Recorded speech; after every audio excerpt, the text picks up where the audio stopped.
교육부가 국립창원대와 경남도립 거창대학과 남야대학의 통합을 최종 승인했습니다.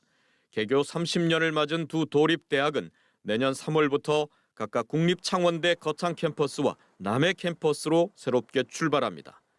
두 도립대학의 통합은 20년 전부터 경쟁력 강화 방안으로 논의돼 왔지만 지난해 창원대가 두 도립대와 통합을 전제로 한 글로컬 대학에 선정되면서 급물살을 탔습니다. 세 대학의 통합은 기존 국공립대 통합 사례와 달리 모두 2,400여 명인 입학 정원 감축 없이 성사됐습니다. 특히 지난달 지방대 육성법에 따른 고등교육 혁신 특화 지역 규제 특례 지정으로 전국 최초로 2년제 전문 학사와 4년제 일반 학사 교육 과정을 동시에 운영하는 이른바 다층 학사제가 도입됩니다. 지역 기업에 필요한 실무형 전문 학사부터 일반 학사 그리고 고급 연구 인력까지 한 대학에서 모두 양성할 수 있는 시스템을 갖추게 된 것입니다.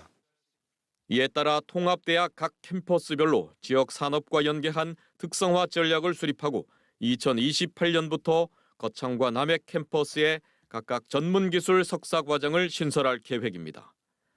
통합창원대는 대학 규모 유지와 세부 특성화 계획, 또 지역 상생 방안 등 중장기 발전 계획을 담은 통폐합 이행 계획서를 내년 2월까지 교육부에 제출해야 합니다.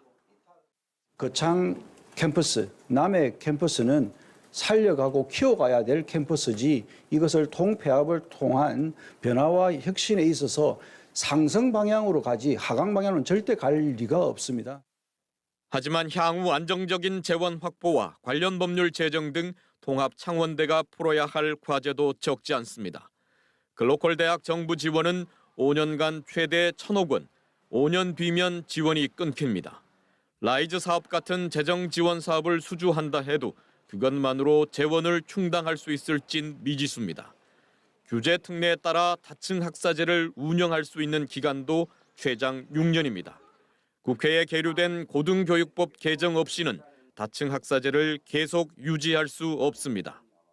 6년 뒤에도 고등교육법이 개정이 안 되면 그때는 다시 원상복귀를 하느냐 아니면 법이 없는데도 불구하고 그대로 유지가 돼서 실행할 수 있느냐 이런 부분에 대한 답도 전혀 없는 상태에서 경상남도는 내년 2월 관련 조례 제정을 통해 글로컬 대학 사업이 진행되는 통합 초기 5년간 연간 200여억 원인 두 도립대 운영비를 지원하는 등 행재정적 지원을 약속했습니다.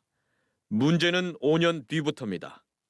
글로컬 대학 사업과 경남도 조례 제정을 통해서 두 대학에서 지원받을 수 있는 기간이 5년밖에 되지 않아서 그 기간이 지나면 어떻게 할 것인지에 대한 경남도나 창원대학의 명확한 계획이나 약속이 꼭 필요하다고 봅니다. 다음 정부의 고등교육 정책 기조에 어떤 변화가 있을지 모르는 시점에 되돌릴 수 없는 대학 통합을 강행한 게 아니냐는 지적도 있습니다. 학령 인구 감소 등으로 생존의 기로에 선 지역 대학들이 스스로 위기를 돌파하고 동시에 지역 소멸을 극복할 새로운 고등교육 모델을 실현할 수 있을지 새 대학의 통합을 도민들은 똑똑히 지켜보고 있습니다. MBC 뉴스 박종웅입니다.